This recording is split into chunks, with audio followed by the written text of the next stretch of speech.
नमस्कार दोस्तों। आज हम बात करेंगे मैं कौन हूँ, ऐतरेय उपनिषद का विस्तृत वर्णन। दोस्तों, कृपया मेरे चैनल को लाइक करो, सब्सक्राइब करो और ज़्यादा से ज़्यादा लोगों तक शेयर करो। आज हम एक ऐसे उपनिषद के बारे में जानेंगे जिसका नाम है ऐतरेय उपनिषद। इसमें मैं कौन हूँ पर विस्तार से बताया गया है, तो कृपया वीडियो को आखिर तक देखना। आपको भी कुछ नॉलेज होएगा, कुछ जानकारी होएगी और आप भी अपनी लाइफ में इस चीज़ का अनुभव कर पाएंगे। मनुष्य का सबसे गहरा प्रश्न।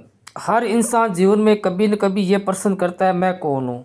नाम, शरीर, पेशा या विचार। लेकिन सब कुछ बदल जाता है और जो नहीं बदलता वही असली मैं है। ऐतरेय उपनिषद इसी सत्य को धीरे धीरे हमारे सामने खोलता है। मैं कौन हूँ। सवाल ये है कि मैं कौन हूँ। ये मेरा शरीर है, ये मेरा मन है, ये मेरा घर है, ये मेरी किसी भी वस्तु का नाम ले लीजिए, मेरी कार है। तो इन सब में मेरी सब तो आ रहा है, लेकिन मैं कौन हूँ। क्या जो मेरा नाम है वही मैं हूँ या मैं उसके अलावा भी कुछ हूँ। ऐतरेय उपनिषद इस गहरे प्रश्न का जवाब आपको देगा। कृपया वीडियो को आखिर तक देखना। ऐतरेय उपनिषद का स्थान और महत्व। देखो, ऐतरेय उपनिषद ऋग्वेद का हिस्सा है। यह उपनिषद यह नहीं पूछता कि ईश्वर कहाँ है, बल्कि यह पूछता है कि जिससे सब कुछ जाना जाता है वह कौन है। ये कारण है कि यह उपनिषद चेतना, कॉन्शियसनेस को केंद्र में रखकर लिखता है। यानी उपनिषद में चेतना के विषय में बताया गया है कि चेतना क्या होती है और ये चेतना से हमारा क्या रिश्ता है। सृष्टि की शुरुआत एक चेतना से। ऐतरेय उपनिषद के अनुसार सृष्टि के आरंभ में न पृथ्वी थी, न आकाश था, न मनुष्य था। केवल एक चेतना थी, शांत, पूर्ण और अकेली। उस चेतना में एक संकल्प उठा, मैं अनेक बनूं। यही संकल्प सृष्टि का कारण बना। यानी पूरे यूनिवर्स की एक ही चेतना है, उसी चेतना से पूरी सृष्टि बनी हुई है। कैसे बनी है आगे हम जानेंगे। पांच तत्व और शरीर की रचना। सबसे पहले चेतना से धीरे धीरे आकाश, वायु, अग्नि, जल और पृथ्वी ये उत्पन्न हुए। इनका निर्माण हुआ। फिर इन तत्वों से मानव शरीर की रचना हुई। लेकिन शरीर बनने के बाद भी वह निर्जीव था। अब प्रश्न ये उठा कि शरीर में कौन रहेगा। जब शरीर तैयार हुआ तो प्रश्न उठा, अब इसे चलाने वाला कौन होगा। बिना चेतना के आँख देख नहीं सकती, कान सुन नहीं सकते, मन सोच नहीं सकता। तब वही मूल चेतना शरीर में प्रवेश करती है, जिसको हम आत्मा कहते हैं। यानी जो शरीर इन पांच तत्वों से मिलकर बना है, उस शरीर में चेतना प्रवेश करती है, जिसको हम आत्मा कहते हैं। आत्मा का प्रवेश कैसे होता है। ऐतरेय उपनिषद कहता है आत्मा शरीर में किसी दरवाजे से नहीं बल्कि इंद्रियों के माध्यम से प्रवेश करती है। इंद्रियां जैसे कान, नाक, मुंह, ये सब हमारी इंद्रियां हैं, जिनसे हम देखते हैं, सुनते हैं, बोलते हैं, सुगंध लेते हैं। तो इन्हीं इंद्रियों के माध्यम से आत्मा हमारे शरीर में प्रवेश करती है। आँख देखने के लिए, कान सुनने के लिए, मन सोचने के लिए। लेकिन ध्यान देने योग्य बात यह है कि आत्मा इंद्रिय नहीं है। यानी आँख को आप आत्मा नहीं कह सकते, कान को आप आत्मा नहीं कह सकते। फिर आत्मा कहाँ है। आत्मा उनका उपयोग करती है। यानी हम देखते हैं तो आत्मा के माध्यम से देखते हैं, हम सुनते हैं तो आत्मा के माध्यम से सुनते हैं। यानी हम जीवित है चेतना की वजह से। तो चेतना कहाँ रहती है और हम चेतना से कैसे मिलेंगे। मैं और मेरा अंतर। हम कहते हैं मेरा शरीर, मेरा मन, मेरा विचार। अगर ये सब मेरा है तो मैं कौन हूँ। ऐतरेय उपनिषद यहीं से असली ज्ञान की शुरुआत करता है। मैं कौन हूँ। ये मेरा शरीर है, ये मेरा हाथ है, ये मेरी आँख है, ये मेरा नाक है, ये मेरे बाल है। तो सब मेरे हैं, तो मैं कौन हुआ। देखने वाला कौन है। आँख देखती है, लेकिन आँख से कौन देख रहा है या आँख को कौन देख रहा है। मन सोचता है, लेकिन मन को कौन जान रहा है। उपनिषद कहता है जो सबको जानता है वह स्वयं ज्ञात नहीं किया जा सकता। वही आत्मा है, वही चेतना है, वही आप है। यानी आपका असली रूप चेतना या आत्मा है। यानी आप कोई शरीर नहीं हो, आप कोई मन नहीं हो, आप कोई विचार नहीं हो। ये सब जो आप देख रहे हो, आप सिर्फ इनको देखने वाले दृष्टा हो। उस दृष्टा को ही आत्मा कह सकते हो, उस दृष्टा को आप चेतना कह सकते हो, उसी दृष्टा को आप अपने आप को महसूस करोगे आप वही हो जो आप इनको देख रहे हो। हाथ में दर्द है, उस दर्द को देखो। मन में कोई विचार चल रहे हैं, उन विचारों को देखो। जो देखने वाला है वही आत्मा है, वही चेतना है और वही आप हो।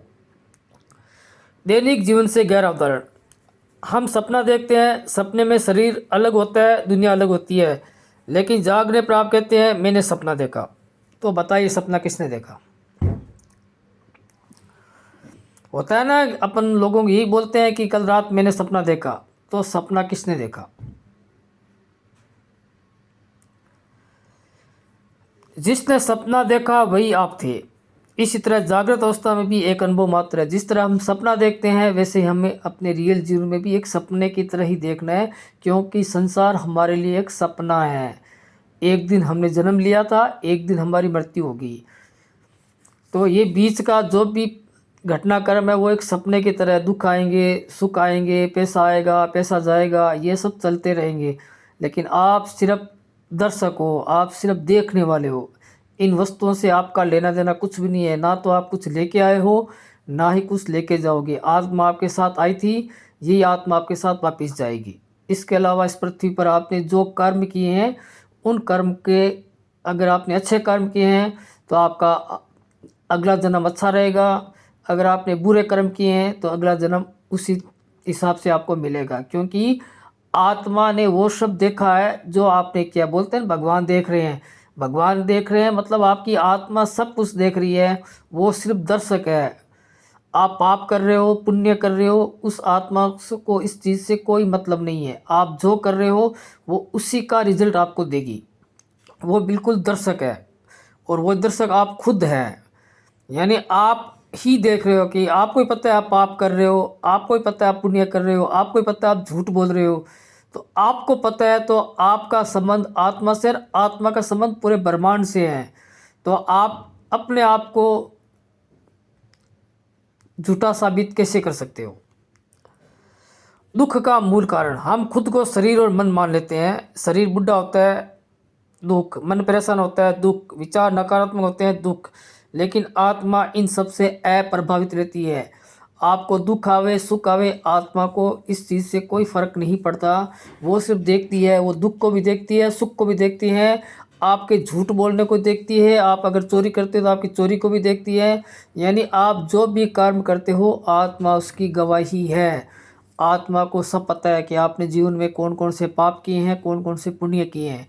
क्योंकि आप भूल जाओगे लेकिन आपकी आत्मा इन सब चीज़ों को नहीं भूलेगी। अगर आप दिमाग पे बहुत ज़्यादा गहराई में सोचोगे तो आपको पूरा जीवन याद आ जाएगा। जब से आपने होश संभाला है तब से लेकर अब तक आपके जीवन में क्या क्या हुआ है, आपको सब चीज़ें याद आ जाएगी। क्योंकि चेतना ही एक तरह की याददाश्त होती है। लेकिन आत्मा इन सब से अप्रभावित रहती है। ऐतरेय उपनिषद का मूल संदेश, आप जन्मे नहीं हैं, आप मरेंगे भी नहीं, आप बदलेंगे भी नहीं। आपने जो शरीर धारण किया है वो शरीर ने जन्म लिया है, वो शरीर एक दिन ख़त्म भी होगा, नष्ट भी होगा, मृत्यु भी होगी। वो शरीर बुढ़ा भी होगा, उस शरीर को तकलीफ भी आएगी, बीमारी भी आएगी। लेकिन आप नहीं बदलोगे। आप जैसे जन्म लिए तब वैसे थे, वैसे ही आप आज है और वैसे ही आप की जिस दिन मृत्यु होगी उस दिन भी आप वैसे ही रहोगे। ठीक है ना? ये जो घटनाएं घटी है उस शरीर के साथ घटी है। तो क्या बदलता है? बदलता है शरीर और मन। आप साक्षी है देखने वाले, यानी आपने अपने जीवन में होने वाली सब घटनाओं को देखा है और इन घटनाओं से आपका कोई संबंध नहीं था। आप सिर्फ इन घटनाओं को देखने वाले हो। चाहे आपको दुख आ रहा है तो भी आप दुख को देखने वाले हो, अगर आप सुख ले रहे हो तो सुख को भी आप देखने वाले हो। चाहे आप शरीर बीमार पड़ रहे हैं तो आप भी बीमारी को देखने वाले हो।